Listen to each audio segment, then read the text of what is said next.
Greetings, everyone. How are you? This is Om Prakash Gilmore again, talking with you from Edison Live. During these troubling times, it's very hard sometimes to find joy and find peace and find love in this world. So today, together, we're going to hear a message that we need to hear from those perhaps in a higher place. And so let us just quieten ourselves and close our eyes and relax. Find peace within ourselves. And begin to answer the question, how do we heal this broken world? I'm going to take a few breaths and relax and just let love, peace, the creative energy, Goddess energy, flow through me. And then we will have a chance to meditate and relax. Here we go. You can breathe with me if you would like to. Just 3 large breaths. In and out. 2, 3. The world is in a very strange place right now. Those who have never had power before, or who have had power before, actually, and who have caused the destructions of the other ages on Earth right now, running everything. You see, the world is just. These people were given the opportunity to come back and to make up for the wrongs that they had done before. And this always happens. That's why everything happens going around in a circle. Those who fall are allowed to live life after life and rise up again when they reach a point of maturity and the ability to choose to become the great leaders on earth. So becoming a leader on this planet is not just something random. It doesn't come from focusing one's mind and intent. It doesn't only even come from working hard. It comes from the spirit becoming mature enough to be able to handle the power that it is given, especially when it's given material things on a material world. And so these people who have risen up have gone through enough throughout their lifetimes in order to have the power to choose what is right and what is wrong. And they once again, as before, when they destroyed the previous carnations of this world, are beginning to destroy it again. And so they come in a wave, as in last time, working in order to try to corrupt other people so that they can do what they are charged with doing, which is destroying all that is love, all that is beautiful, all true justice, and trying to create a world that is ruled by hatred, by anger, and by force, because that is all that they can understand. And as you see these groups of people doing these things, you notice that almost 1/3 of the people in the United States follow right behind them, pushing and fighting and striving, trying to bring about the same type of cruel world that they're bringing about. Is it any wonder that in your stories they talk about 1/3 of the angels falling in line behind one who thought he was great enough to become the power of God and being destroyed and cast down? This is something that happens over and over again. This is the cycle that this part of the universe is still struggling with as it tries to raise to a higher level. It is a reenactment. It does the same thing over and over again. Every world, every culture, every society goes through the same trials, the same training over and over again as it tries to rise above the shadow of itself, as it works out the battles between good and evil over and over and over again until the evil disappears. But woe unto them who experience the evil. But you see, the universe is just in the lineages of the gods and goddesses who are your soul groups, your relatives, your parents, yourself in the longer run. Also, being just. Only allow the souls of those who are ready to deal with such things to be incarnated onto the earth. So if you are here and listening to this voice, it is likely that you are awake enough, enlightened enough to be ready to push past this evil, to work through this evil, because you are, as your religions say, the light of the world now. And so the time has come not to have your light under a bushel, but to let it shine. To dare to let it shine not only outside somewhere else, but within yourself, to burn away all of the fear and all of the darkness that had been placed in you by those who are clever enough to learn to manipulate, to change your own thoughts, to make you build your own cage. It is time for you to break free of the cage by disidentifying with almost everything you have been taught, disidentifying with race, class, gender, sexual orientation, all of those little designations that have been given to you that you put yourself into, all of these little boxes, so that you can be who you are. And who are you? That is the question that every human being has. And the answer is always there, deep in the heart. For the question would not be asked if the answer was not available.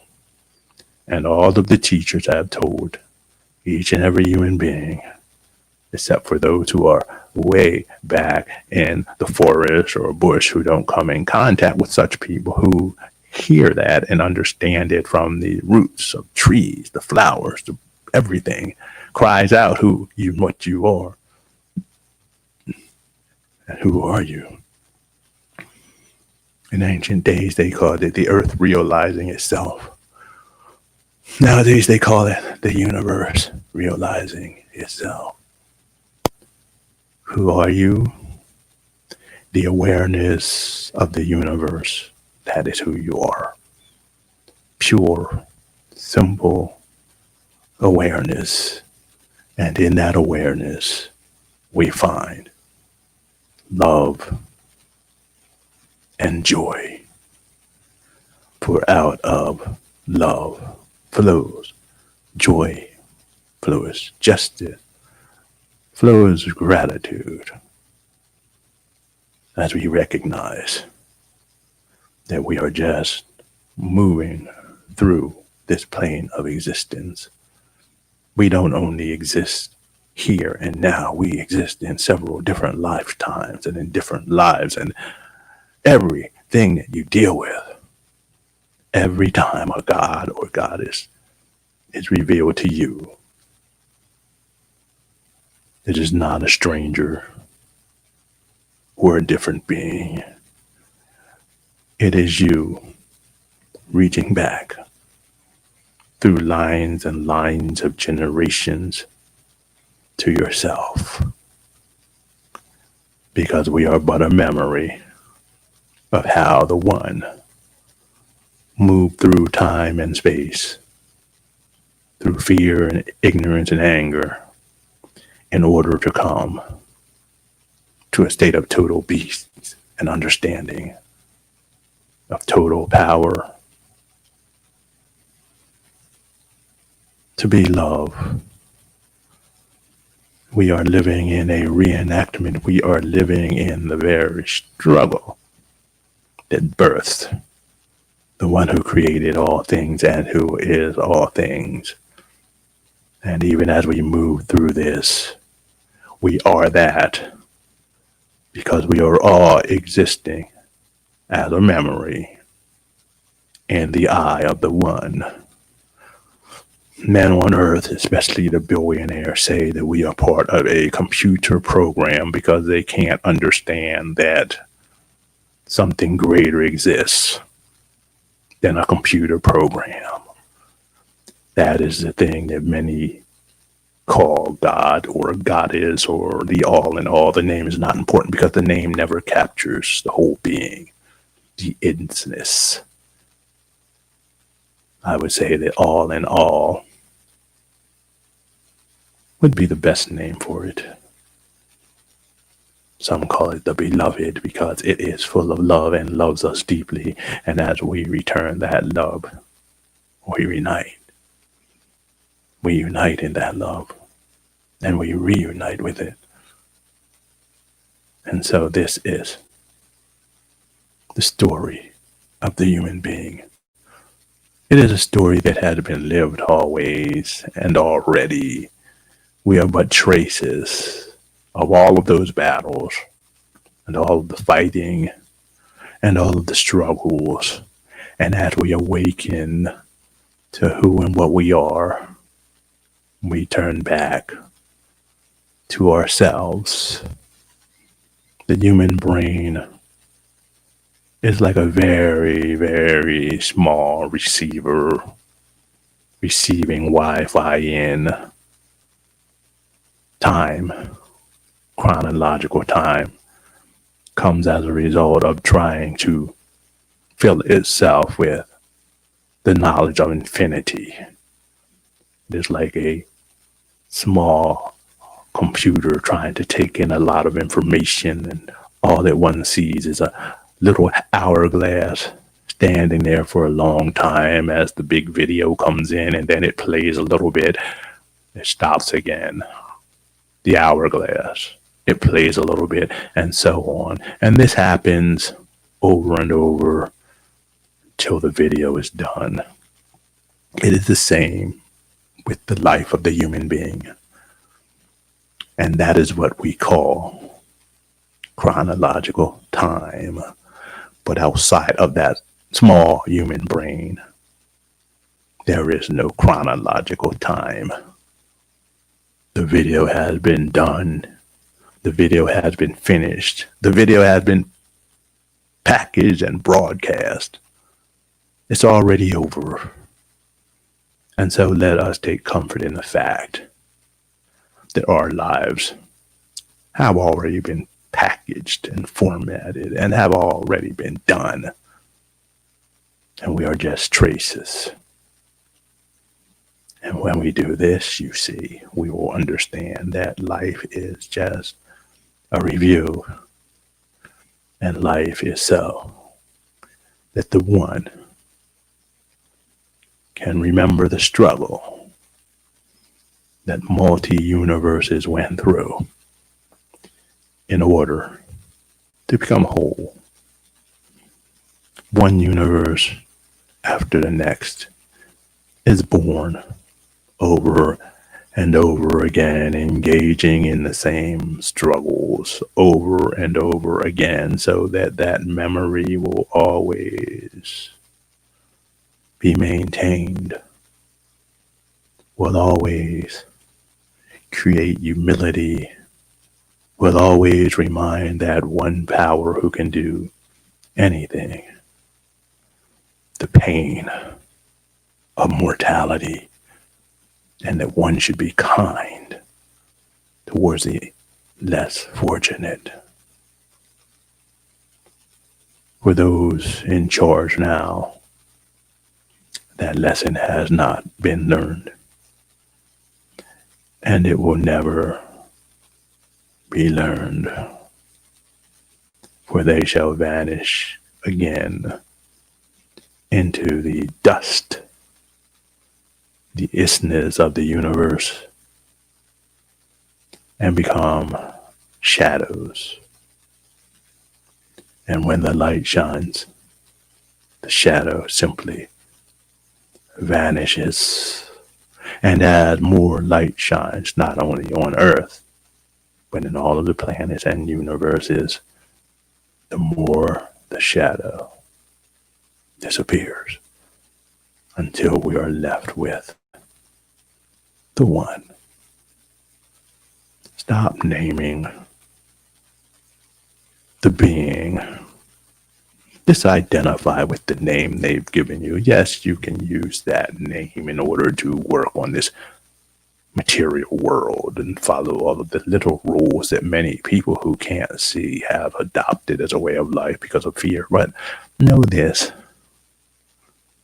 like the one, no one can truly say your name because it's impossible to be said in any human language.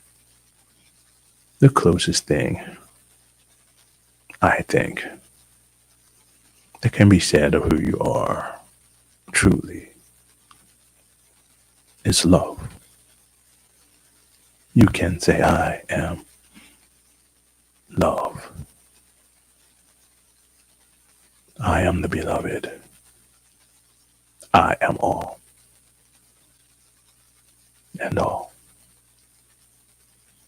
Now let us take a bit of time to just relax and breathe.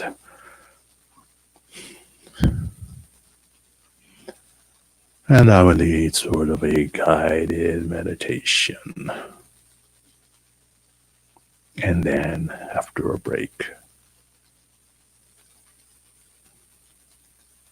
there will be a chant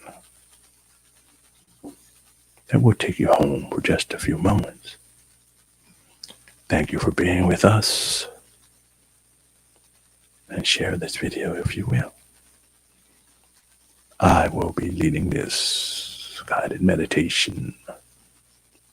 So all I ask is that you allow yourself to relax and to breathe deeply in and out, slowly if you can, allowing your body to relax, feeling the breath coming in and going out, coming in and going out. And as you relax, feel yourself beginning to sink down as if you're going to sleep. Allow that same feeling that you have each night when you go to sleep, that deep heaviness, to overcome your body and let yourself rest in a complete state of sleep. And when you're in that state, allow yourself to step away and observe the state of heaviness. Allow yourself to hover above and around yourself so that you exist as a being who is asleep and full of light and energy simultaneously, and attempt to stay in that state of sleep and exhilaration. Now we go.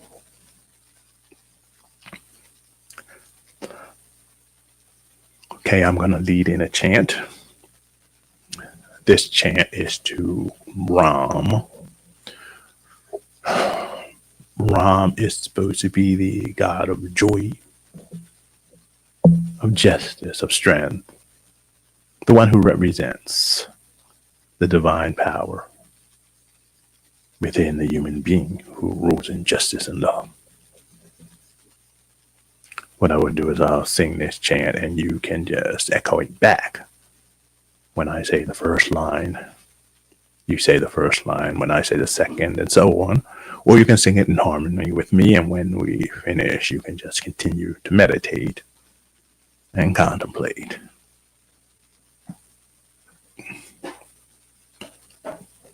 Sri Ram, Jai Ram, Jaya Jai Ramu,